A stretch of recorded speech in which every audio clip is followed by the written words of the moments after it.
High, I am Green. Welcome to this channel. এটা একদমই নতুন চ্যানেল। আমার যার একটা চ্যানেল আছে, এটা চলতেছে মোটামুটি। বাট 2 দিন আগে এমন একটা জিনিস হয় যেটা আমার পুরো কালকে একদম অবস্থাই খারাপ হয়ে যায়। অ্যান্ড এই চ্যানেলটা একদম হবে লিটারালি। আমি জাস্ট কালকে আমার ব্রেকআপ হয়। অ্যাকচুয়ালি এটা অনেকদিন আগে হওয়ার ছিল, মানে আমার যখন এইচএসসি এক্সাম তো চলতেছিল, তার মাঝে হয় কোন একটা main exam, like chemistry physics এর আগে হয়। আর আমি একদম ওই টাইমে খুবই বাজে অবস্থা হয়ে যায় তখন আমার। বাট আমি বলছিলাম যে থাকুক, নাহলে আমার মেন্টাল অবস্থা খুবই খারাপ হয়ে যাবে। তো তখন কোনো মতে ব্রেকটা আটকানো হয়। অ্যান্ড বাট আমি স্টিল ওইটা নিয়ে ডিল করতেছিলাম। আমার ফিলিং, আমার টাইম, 2-4 বছর এক জায়গায় থাকার পরে ওই জিনিসটা ব্রেক হয়ে গেলে জিনিসটা খুবই বাজে হয়ে যায়। অ্যান্ড সেম আমার দেন আমার রেজাল্টও খারাপ হয়। আর আমার সব থেকে বড় ড্রিম হচ্ছে আমি বাইরে যাব, স্টাডিজ বা জব যেটি আছে ওটা অ্যাব্রডে যাই করার। বাট ওই ইয়ার জন্য আমার মেন্টাল হেলথের, যখন আপনি স্টেবল না, আপনি কিভাবে লিখবেন বা আপনার মাইন্ড ফোকাস না, আপনি কিভাবে কিছু করবেন, 5 মিস হয়ে যায়।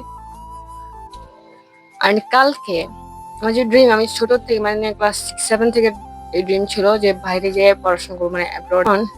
আমার প্যারেন্টসরা ওটাতে না করেছে, মানে এখন মনে হচ্ছে যে এইদিকে চলে গেল ওইদিকে চলে গেল, মানে তার ইচ্ছা ছিল সে চলে গেছে।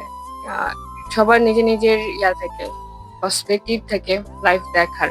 আমার লাইফ ডিফারেন্ট। লাইক এটা হচ্ছে যেমন আমরা সবাই একটা বাসে আছি, আর আপনার সিটে, আপনার পাশের সিটে কেউ এসে বসলো, দেন আপনার ফ্রেন্ডশিপ হয়ে গেল। পরে সে তার স্টেশনে নেমে যাবে, আমরা আমাদের স্টেশনে নামে যাব। বাট আমি অনেক ইমোশনালি ডিপেন্ডেন্ট একটা পার্সন। তো যখন কেউ থাকে তার সাথে একদম পুরাই অ্যাটাচড হয়ে যায়।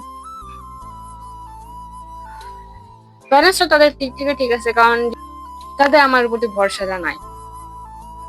আগে রেজাল্ট দিল, আজকে দিয়ে 8 দিন হয়ে যাচ্ছে। আর আমার বার্থডে ছিল 3 দিন আগে। লাইক আমি 20 পড়লাম, এখনো বাবা মার টাকায় খাই। এখন অনেক বাঙালি অফেন্ড হয়ে যাবে, বাট আমার ভালো লাগে না। আমি 18 পরে থেকে নিজের কিছু কিনে নাই। আমি 18 পর থেকে চাই না যে বাবা মার টাকায় বা এই চলবো, নিজের টাকায় করবো। কারণ আমি বাইরে যাবো, যেহেতু আমার মাইন্ডসেট ওইরকম ভাবে সেট করা ছিল যে আমার বাইরে যেয়ে কাজ করতে হবে বা বাইরে যে নিজেরটা নিজের ইনকাম করতে হবে। তো আমি ছোট থেকে ওই মেন্টালিটি নিয়ে ছোট থেকে বড় হওয়া স্টার্ট করছি।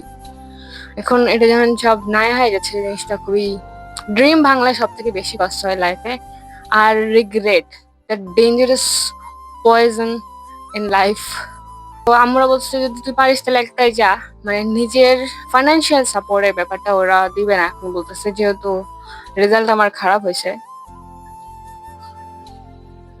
তো সব এখন থেকে আমার করা লাগবে, নিজের ফাইন্যান্স বা অন্য যা কিছু আছে। আই ওয়াজ লাইক, আমি কিছু খুঁজে পাচ্ছি না যে এটা করবো ওইটা করবো, সব ফাঁকা লাগতেছে।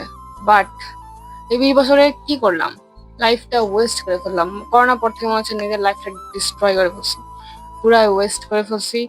আমার 2-3 বছর টাইম, এখন মনে হচ্ছে যে ওই টাইমটাতে টাইম না দিয়ে যদি পড়াতে অন্য কাউকে সময় না দিয়ে যদি স্টাডিতে দিতাম বা অন্য স্কিল শিখতাম, লাইফটা বেটার হইতো। বেটার হইতো, আজকের এই দিনটা দেখতে হইতো না।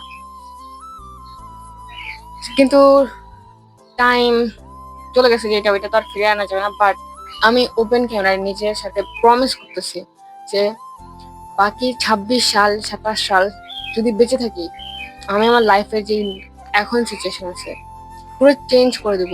আমি এই বাজে জঘন্য ভাবে রাখবো না, যেটাকে নিজেকে আয়নায় দেখলে একদম আমি নিজের সাথে আমি নিজের চোখ মিলাতে পারি না যে কি করছি নিজের লাইফটা, এরকম একটা ফিলিং আছে। এটাকে চেঞ্জ করতে হবে, পুরা লেভেল আপ করতে হবে, কনফিডেন্ট করতে হবে। যেগুলো ড্রিম আছে, আমার ড্রিম ছিল আমি এন্টারপ্রেনার হব, তারপরে মোটিভেশনাল স্পিকার হব। এগুলো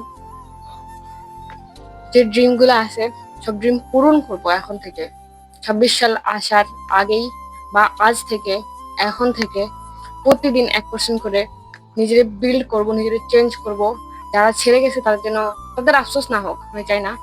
বাট যে নিজের সাথে নিজের যে একটা রেসপেক্ট, সেলফ রেসপেক্ট, এটা যেন থাকে, যে নিজের সাথে নিজের টাকাটা দিতে পারি যে কিছু তো করছি জীবনে, শুধু টাইম ওয়েস্ট করি নাই, লাইফটা ওয়েস্ট করি নাই। বাবা মার যেই হারাই যাওয়া যে বিলিফটা ছিল যে আমার বাচ্চা এটা করে দেখাবে বা আমার বাচ্চারা করবে কিছু একটা লাইফে, এই জিনিসগুলো যে ডিস্ট্রয় হয়ে গেছে, যে ভরসাটা, ও তো নিজের লাইফে কিছু করতে পারে না, ও তো নিজে কিছু করতে পারে না, ও আবার আমাদের কি দেখবে, এই জিনিসটা ব্যাক করতে হবে। আজ থেকে চেঞ্জ করবো, আপলোড করবো কিনা তাও জানি না, জাস্ট আমি আমার জন্য এটা রাখতেছি। ওই যে মিস্টার বিসের একটা ভিডিও ছিল যে 10 বছর আগে বা পরের ভিডিও সেভ করে রাখছিল, আমি আপলোড করছিল, টাইম লাইন করা ছিল। তো আজকের ভিডিওটাও সেম, আমি নিজের চেঞ্জ করে ফেলবো। 5 বছর পর, 10 বছর পর আমার যে ড্রিম লাইফ, ওই লাইফ আমি যাবো, ড্রিম লাইফ আমি যাবো। আমার যে ইউটিউব আছে ওটাতে মিলিয়ন ফলোয়ার, তারপর নিজের যে বিজনেস স্টার্ট করা, স্টেজে ওঠা, হাজার হাজার মানুষের সঙ্গে কথা বলা উইথ কনফিডেন্ট, সব আমি চাই। আমি এটা করে দেখাবো। যারা যারা ডিসরেসপেক্ট করছে লাইফে, না মাঝে মধ্যে খারাপ জায়গায় আসা উচিত। যখন খারাপ জায়গায় আসা যায় না, আত্মীয় স্বজন, ফ্রেন্ডস, ফ্যামিলি সবকে চেনা যায়। আমার এমনও অনেক রিলেটিভ আছে জীবনে খবর নাই বাট রেজাল্ট আর এই কয়দিনে খবর নিয়েছে, জীবনে কথা বলে নাই বাট খবর নাই। এটা স্বাভাবিক, কারণ তারা ওয়েট করে যে যখন পড়বে তখন। এখন তো লাইফের সব শেষ, এখন টাকার উপরে, স্টাডির তো আর সার্টিফিকেট নাই। তো লেটস ডু ইট।